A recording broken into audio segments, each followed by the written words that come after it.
എഫേസ്യർ ലേഖനം 6-ാം അധ്യായം 10-ാം വാക്യത്തിൽ B strong in the Lord and in the strength of his might. ഒടുവിൽ കർത്താവിലും അവന്റെ അമിത ബലത്തിലും ശക്തിപ്പെടുവിൻ. പിശാചിനോട് എതിർത്ത് നിൽക്കേണ്ടതിന്റെ ദൈവത്തിന്റെ സർവായുധ വർഗം ധരിച്ചുകൊള്ളുവിൻ. അല്ലേ? കർത്താവിലും അവന്റെ അമിത ബലത്തിലും. എന്റെ ശക്തിയിലല്ല, എന്റെ ശക്തിയിൽ, സ്വന്തം ശക്തിയിൽ ഈ സ്ട്രോങ് ഹോൾഡ് തകർത്ത് കളയാൻ കഴിയത്തില്ല. എന്റെ ശക്തി കൊണ്ട് പരിശ്രമിക്കുന്നതിന്റെ ഒരു രീതിയാണ്, അല്ലെങ്കിൽ അതുകൊണ്ട് എന്താ സംഭവിക്കുന്നത് എന്നുള്ളതാണ് റോമാലേഖനം 7-ാം അധ്യായത്തിൽ അതിന്റെ 21 മുതൽ 24 വരെയുള്ള വാക്യങ്ങളിൽ നമ്മൾ കാണുന്നത്. അവിടെ കാണുന്നത് ബുദ്ധിയും ജഡവും തമ്മിലുള്ള പോരാട്ടമാണ്. Mind and flush. ഇത് മൈൻഡുമായിട്ട് ബന്ധപ്പെട്ട് കിടക്കുകയാണ്. റോമാലേഖനം 12-ാം അധ്യായം 1-ാം വാക്യവുമായിട്ട് ബന്ധപ്പെട്ട് തന്നെ കിടക്കുന്ന കാര്യമാണിത്. അതായത് അവിടെ വായിക്കുന്നു, അങ്ങനെ നന്മ ചെയ്യുവാൻ ഇച്ഛിക്കുന്ന ഞാൻ തിന്മ എൻ്റെ പക്കലുണ്ടെന്നൊരു പ്രമാണം കാണുന്നു. ഉള്ളം കൊണ്ട് ഞാൻ ദൈവത്തിന്റെ ന്യായപ്രമാണത്തിൽ രസിക്കുന്നു. എങ്കിലും എൻ്റെ ബുദ്ധിയുടെ പ്രമാണത്തോട് പോരാടുന്ന വേറൊരു പ്രമാണം എൻ്റെ അവയവങ്ങളിൽ ഞാൻ കാണുന്നു. അതെൻ്റെ അവയവങ്ങളിലുള്ള പാപപ്രമാണത്തിന് എന്നെ ബദ്ധനാക്കി കളയുന്നു. അയ്യോ, ഞാൻ അരിഷ്ട മനുഷ്യൻ, ഈ മരണത്തിന് അധീനമായ ശരീരത്തിൽ നിന്നെ ആർ വിടുവിക്കും. ഇവിടെ ആര് തമ്മിലാണ് പോരാട്ടം നടക്കുന്നത്, അല്ലെങ്കിൽ എന്ത് തമ്മിലാണ്? It is between mind and flush. ആഗ്രഹമുണ്ട്. മൈൻഡ്, മനസ്സും ജഡവും തമ്മിലുള്ള പോരാട്ടത്തിൽ വിജയം എപ്പോഴും ജഡത്തിനായിരിക്കും.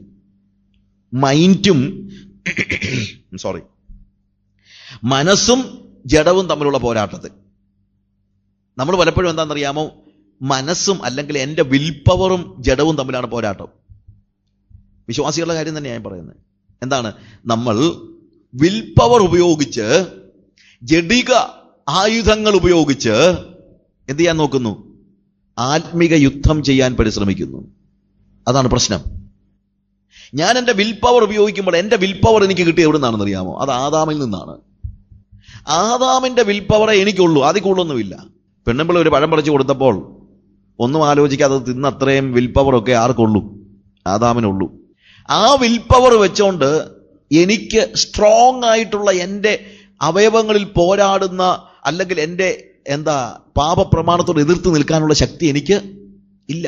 എൻ്റെ ഇൻക്ലിനേഷൻസിനോട്, എൻ്റെ ഇഷ്ടങ്ങളോട്, ജഡികമായ ഇഷ്ടങ്ങളോട് പോരാടാനുള്ള വിൽ പവർ എനിക്കില്ല. അതുകൊണ്ട് ഇതൊത്തിരി വിശദമായിട്ട് പഠിക്കേണ്ട ഒരു ഭാഗമാണ്. പക്ഷേ ഞാൻ നമ്മുടെ സമയത്തിന്റെ പരിമിതി കൊണ്ട് അത് കഴിയുന്നില്ല. അപ്പോൾ ഇവിടെ പറയുന്നത്, എനിക്ക് ഇഷ്ടമില്ലാഞ്ഞിട്ടല്ല, I delight in the law of God in my inmost self. ഏറ്റവും ആഴത്തിൽ തന്നെ ഞാൻ എൻ്റെ ഹൃദയത്തിൽ ദൈവത്തിന്റെ ന്യായപ്രമാണത്തിൽ രസിക്കുന്നുണ്ട്. പാപം ചെയ്യരുതെന്ന് എനിക്ക് ആത്മാർത്ഥമായ ആഗ്രഹമുണ്ട്. പാപത്തിൽ വീഴരുതെന്ന് എനിക്ക് ആഗ്രഹമുണ്ട്. എന്നാൽ I see in my members another law at war with the law of my mind. നോക്കെ, ഇവിടെ എല്ലാം മൈൻഡ് റലമാണ്. Mind and making me captive to the law of sin which dwells in my members. എൻ്റെ മൈൻഡിൽ മറ്റൊരു പ്രമാണം. എന്ത് പ്രമാണം? പാപത്തിന്റെ ഒരു പ്രമാണം, പാപത്തോടെ ഇൻക്ലിനേഷൻ ഉണ്ടാക്കുന്ന ഒരു പ്രമാണം, പാപത്തിൽ എന്നെ വീഴിക്കുന്നതായ ഒരു പ്രമാണം. എൻ്റെ പ്രലോഭനങ്ങളിൽ പിടിച്ചു നിൽക്കാൻ കഴിയാത്ത രീതിയിൽ എൻ്റെ ചായ്വ് എന്തിനോടാണ്? പാപത്തോടാണ്. അതെവിടെയാണ്? ബോഡിയിൽ എന്നല്ല, in my mind I see another law is at work. എൻ്റെ മനസ്സിൽ പ്രവർത്തിക്കുന്ന. അതുകൊണ്ടാണ് ഞാൻ പറഞ്ഞത്, it is a war between mind and flesh. ഇതുകൊണ്ടാണ് മനസ്സ് രൂപാന്തരപ്പെടുത്തേണ്ടി വരുന്നത്. കാരണം ആദാമിൽ നിന്ന് ജനിച്ച ഏത് മനുഷ്യന്റെ മനസ്സിലും എന്തുണ്ട്? ഒരു പാപപ്രമാണം കിടപ്പുണ്ട്. അത് കിടക്കുന്നിടത്തോളം കാലം പാപം ചെയ്യരുതെന്ന് ആഗ്രഹിച്ചാലും അവൻ പാപത്തിൽ വീണുപോകും. എന്നാൽ മനുഷ്യൻ പാപത്തിന്റെ ഒരു ഇരയല്ല. അങ്ങനെ ആയിരിക്കേണ്ട ആവശ്യമില്ല. മഹാഭാരതത്തിൽ ധൃതരാഷ്ട്രർ ഇതേപോലൊരു വാചകം പറയുന്നുണ്ട്. നന്മ എന്താണെന്നുള്ളത് എനിക്കറിയാം, അത് ചെയ്യണമെന്ന് എനിക്ക് ആഗ്രഹവുമുണ്ട്, പക്ഷെ എനിക്കതിന് കഴിയുന്നില്ലല്ലോ എന്ന് പറഞ്ഞ് അയാൾ പൊട്ടിക്കരയുകയാണ്. വിതുരരോട് പൊട്ടിക്കരയുകയാണ്. ഇവിടെയും ഒരു കരച്ചിലുണ്ട്. അയ്യോ, ഞാൻ അരിഷ്ട മനുഷ്യൻ, ഈ പാപത്തിന് അല്ലെങ്കിൽ മരണത്തിന് അധീനമായ ശരീരത്തിന് എന്നെ ആര് വിടുവിക്കും? പക്ഷെ ആ കരച്ചിൽ കൊണ്ടല്ല ആ വാക്യം അവസാനിക്കുന്നത്. അടുത്ത വാക്യം എന്താണെന്നറിയാമോ?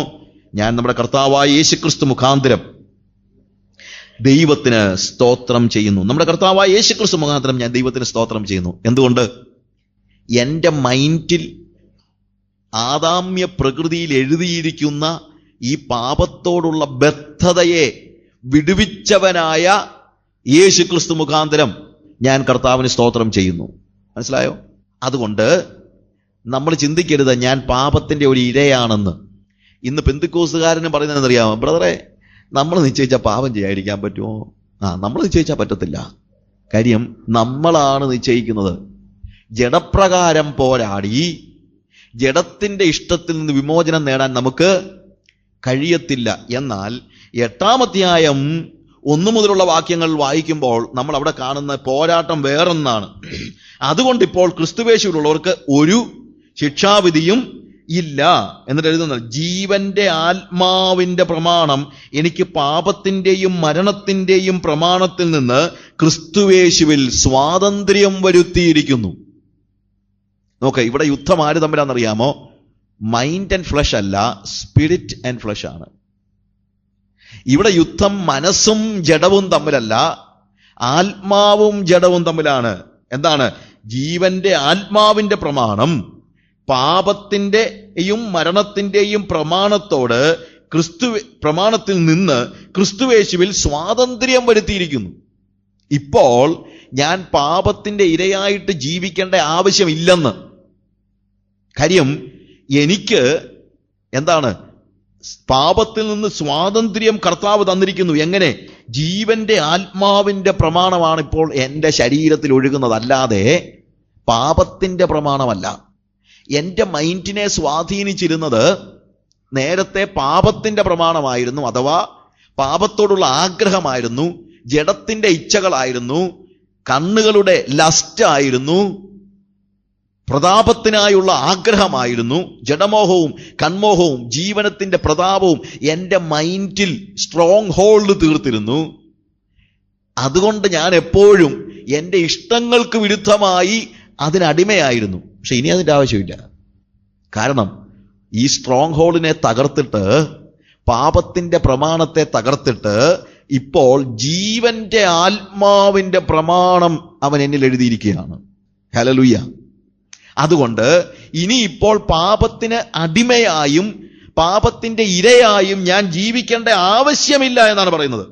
അവിടെ എഴുതിയിരിക്കുന്നു, ജഡത്താലുള്ള ബലഹീനത നിമിത്തം ന്യായപ്രമാണത്തിന് കഴിയാഞ്ഞതിനെ സാധിപ്പാൻ ദൈവം തന്റെ പുത്രനെ പാപജഡത്തിന്റെ സാദൃശ്യത്തിലും പാപം നിമിത്തവും അയച്ചു പാപത്തിന് ജഡത്തിൽ ശിക്ഷ വിധിച്ചു.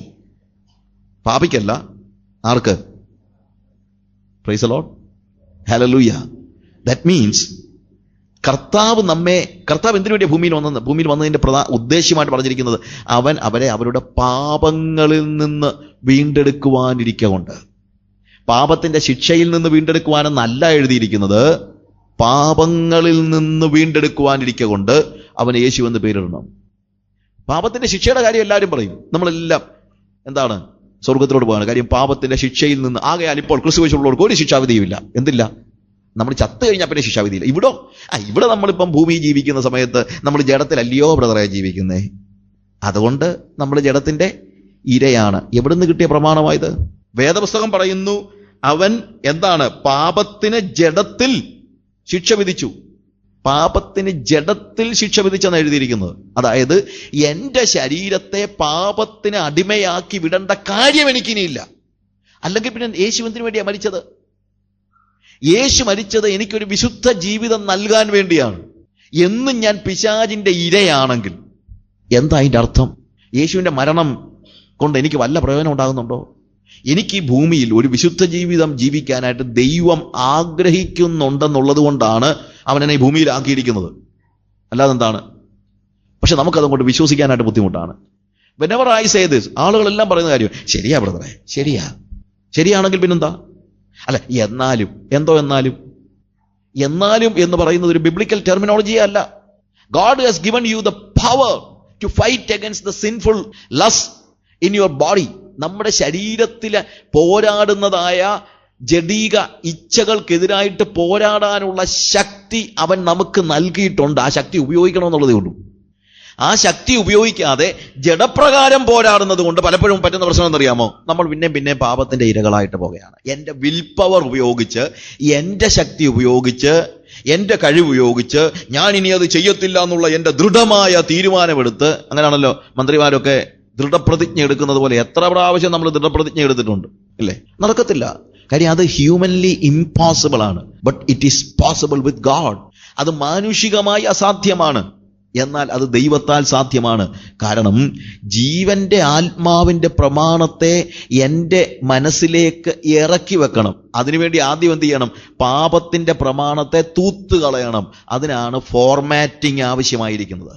എന്നിലുള്ള ഫോർമാറ്റിംഗ് ഞാൻ പറയട്ടെ, ഇത് വളരെ വിശാലമായിട്ട് നമ്മൾ പഠിക്കേണ്ട ഒരു കാര്യമാണ്. എങ്കിലും ഞാനതുകൊണ്ട് വളരെ വിശദമായിട്ട് നമുക്കിന്ന് പഠിക്കാനായിട്ടുള്ള നേരമില്ല. ഒന്ന് രണ്ട് വാക്യങ്ങൾ ഞാൻ just want to read some pass. 8-ാം അധ്യായത്തിന്റെ 5 മുതലുള്ള വാക്യങ്ങൾ ഞാൻ ഒന്ന് വായിക്കട്ടെ. അത് നിങ്ങൾ ഒന്നുകൂടെ പോയി ഫോർ ഇംഗ്ലീഷ് ഞാൻ വായിക്കണം, മലയാളം വായിക്കാം പിന്നീട്. For those who live according to the flesh set their minds on things of the flesh, but those who live according to the spirit set their minds on things of spirit.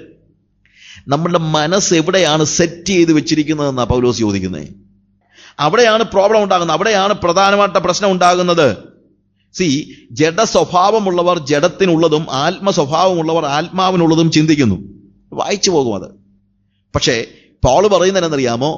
Paul ഒരു exhortation പോലെ അവിടെ പറയുന്നത് എന്താ? നീ ജഡത്തിനനുസരിച്ചാണ് നടക്കുന്നതെങ്കിൽ നിന്റെ mind അതിനകത്തായിരിക്കും. എന്തുകൊണ്ടാണ് ധനമോഹം നമ്മളെ വിട്ടുമാറാതിരിക്കുന്നത്? എന്തുകൊണ്ടാണ് അധികാരമോഹം നമ്മളെ വിട്ടുമാറാതിരിക്കുന്നത്? എന്തുകൊണ്ടാണ് അസൂയ നമ്മളെ വിട്ടുമാറാതിരിക്കുന്നത്? എന്തുകൊണ്ടാണ് മറ്റുള്ളവരോട് നമുക്ക് ക്ഷമിക്കാൻ കഴിയാതിരിക്കുന്നത്? എന്തുകൊണ്ടാണ് നമ്മളോട് എതിർക്കുന്നവരോട് നമുക്ക് പക തോന്നുന്നത്? എന്തുകൊണ്ടാണ് അമ്മായിയമ്മയ്ക്ക് മരുമകളെ സ്നേഹിക്കാൻ കഴിയാതിരിക്കുന്നത്? എന്നാന്നറിയാമോ? We walk according to the flesh. നമ്മൾ ജഡപ്രകാരം ജീവിക്കുന്നു. ജഡപ്രകാരം ജീവിക്കുന്നവൻ, ജഡ സ്വഭാവമുള്ളവൻ ജഡത്തിനുള്ളതും ആത്മസ്വഭാവമുള്ളവൻ ആത്മാവിനുള്ളതും ചിന്തിക്കുന്നു. കണ്ടോ? മൈൻഡാ. ഇതെല്ലാം റോമർ 12:1 1 2 ബന്ധപ്പെട്ടാണ്. മൈൻഡാണ് ഇവിടുത്തെ പ്രധാനപ്പെട്ട വിഷയം. എൻ്റെ മനസ്സിൽ ഇപ്പോഴും എന്താണ്? ജഡം കയറിക്കിടക്കുന്നത് കൊണ്ടാണ് ഞാൻ ജഡത്തിനുള്ളത് ചിന്തിക്കുന്നത്. അല്ലെങ്കിൽ ഉണ്ടാകത്തില്ല. നമുക്ക് കോപത്തിൽ നിന്നും നമുക്ക് അസൂയയിൽ നിന്നും പകയിൽ നിന്നും പിണക്കത്തിൽ നിന്നൊക്കെ വിടുതൽ ഉണ്ടാകുമോ? ജഡത്തിന്റെ ഇച്ഛകളാണ് നമ്മുടെ മൈൻഡിൽ ഇപ്പോഴും കിടക്കുന്നതെങ്കിൽ ഒരിക്കലും ഉണ്ടാകത്തില്ല. അതുകൊണ്ട് ജഡത്തിന്റെ ഇച്ഛകളെ തൂത്തെറിയണം.